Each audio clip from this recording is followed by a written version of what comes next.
วัสดีทุกท่านตอนนี้ทีมงานเราก็ตีแบบเสร็จแล้วเหลือแค่ปูไวเมดนะทุกท่านเดี๋ยวไวเมดเราค่อยวิ่งไปเอาเราไปเอาไวเมดพร้อมกับเสารั้วเลยเนาะไปสั่งเสารั้วเอามาบ่ได้ดอกเสารั้วมันนักเสาหัวให้เขามาส่งเอาเนาะไวเมดเฮาแล่นไปเอาเนาะไปทำกันอยู่บ่ไปเถอะชมวิวไปก่อนที่เฮาสิไปกุสุมานเฮาไปนับเบิ่งก่อนเฮาสิใส่เสาหัวจักต้นเอานี่ตลับเม็ดนี่วัด2 เมตรมาเรื่อยๆจนมาฮอดทางเฮือนนี่หรือว่าเฮาสิวัดใส่อันหาแนวไม้ก็ได้2 เมตรมันจะได้บ่ต้องกลางตลับเม็ดนะเอาไม้ไผ่ก็ได้ตัดมา2 เมตรจะได้วัดง่ายตลับเม็ดมันถึกหญ้าถึกหยังแล้วมันหุบเลยมันบ่ตรงเด้เอาหยังวะเฮ็ดนี่ไม้ไผ่เด้มีอยู่บ่นี่ไม้ไผ่ซุมนี้ก็ได้นะเอาผ้ามาตัดเอาใส่ผ้าเฮานี่ตัวนี้นี่อีหยังนี่เบิ่งดูนี่ตัวนั้นน่ะนี่นะตัวนี้นะตะหนูไม่หยังบ่ถึงบ่2 เมตรนี่ลองมึงดูตะหนูมาวัดจะว่านะเอา2 เมตร50บ่เนื้อ2 เมตรซื่อเอา2 เมตรลงมาพี่เอาใส่ไม้ไผ่เห็นไหมบ่ถึงเว้ย100 180บ่ถึง2 เมตรพูนพูนนะ2 เมตรไม่ไปตัวเด้อตัดเอาไหมนะ ตัดเอาไหมนะว้ายตัวเม็ด3,000หูเข้าบ่ได้บัดนี่มองหูดนี่โอ้ล็อกนี่บ่ปลดล็อกนะนี่เจ้าม่วนปลดล็อกนี่งัดมือเข้าไปในนี่ว้านี่นะเซาเอา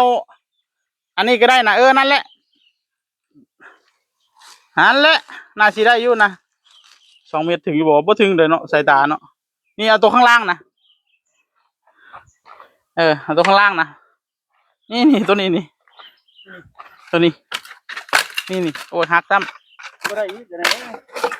ไม่ดอกนี่จะไม่ดอก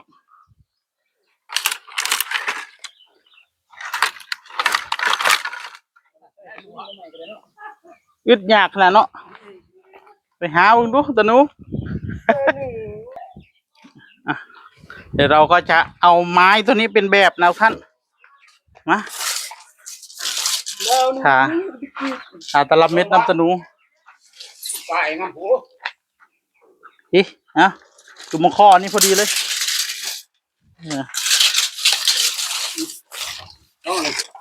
ไว้ถึงรถนี่ถึงรถนั่นแหละ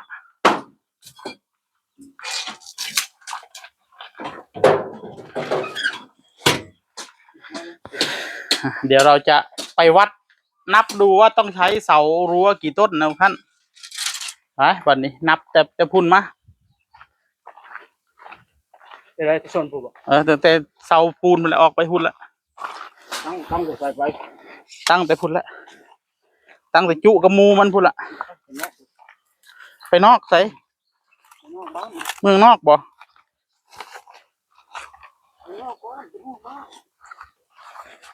นี่มันมีมูมันอยู่เราทำรั้วเราก็จะเอาตามแนวเดิมกับมูมันโพแนวเดิมของเสารั้วนี่เลยนี่เอาจากตรงนี้เลยเปลี่ยนตัวไม้นี่ต้องใส่จากต้นเอานับไปเรื่อยๆนับลงกับดินแหละจุลงกับดินแหละโอเคสักลงบัดนี้สักลงหมุนไปเรื่อยๆ1 ต้น1 ต้นแล้ว2 ต้น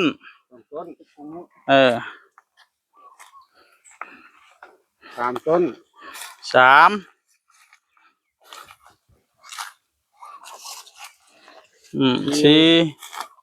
โอ้โหนี่สิขุดจังได๋เนาะถึกเสา5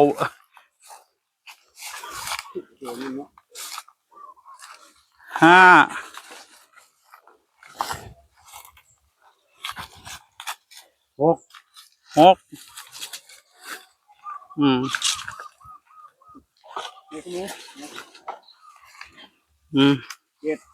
กะเอาคร่าวๆก่อนเวลาเราขุดจริงเราค่อยวัดแบบเป็นไอ้นี่ 7แล้วเนาะ แปด 8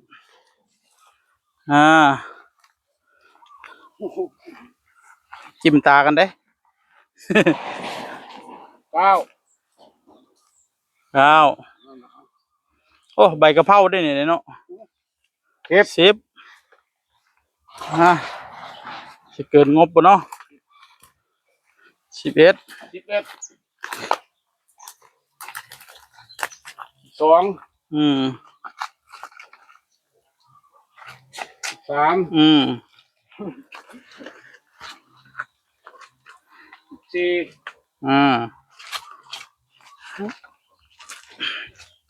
2 เมตรนะขั้นความห่าง ให้ตะนูนับ 6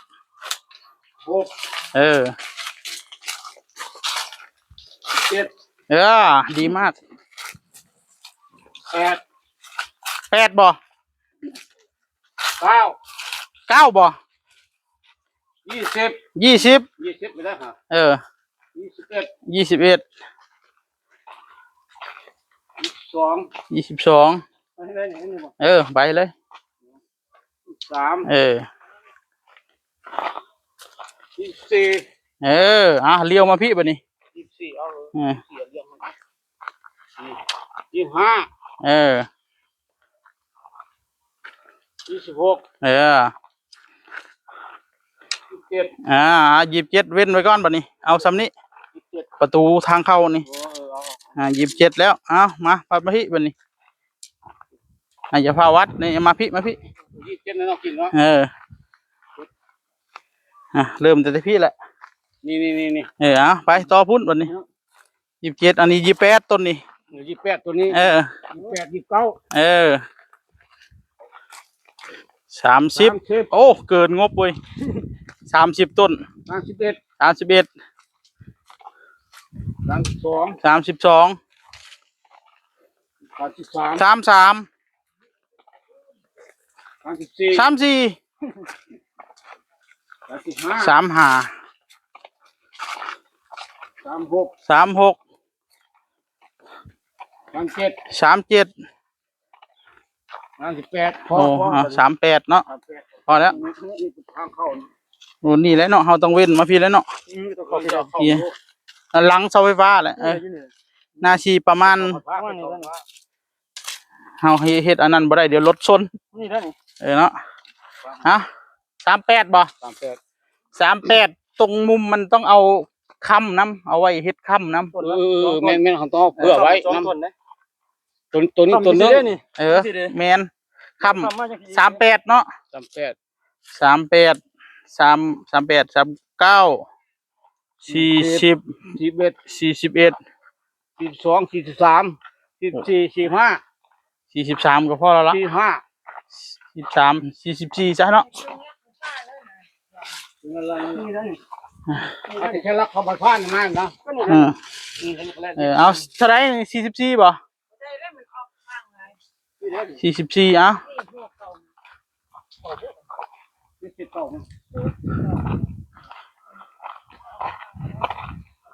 44นี่ก็จะได้ค้ำอยู่ได้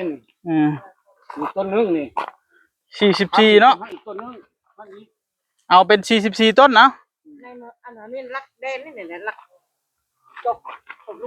44ที่เอาแต่แค่นี้ไปนี้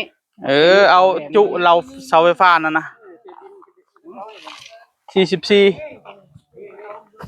44ต้นไปข้อประหลาดเขาเพียงนะ44ต้น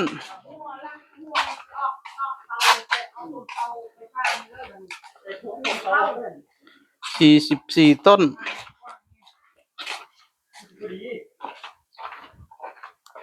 44ต้นพี่น้องเอ้ยน่าจะเพียงพอ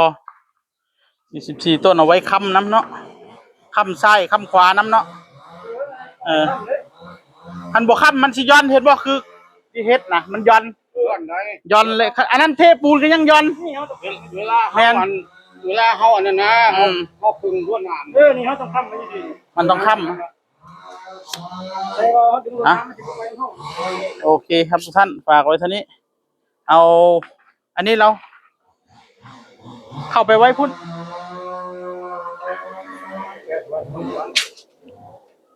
เอากระติกน้ำเข้าไปไว้ในห้องน้ำหมามันเหี่ยวใส่หมาตัวนี้มันมักเหี่ยวมันเหี่ยวใส่แล้วบอกว่าหันมันคันมันเปียกๆแล้วแม่นแล้วเด้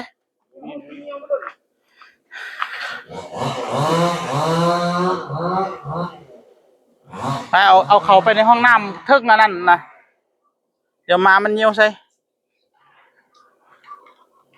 เดี๋ยวพาไปกุสุมานก่อน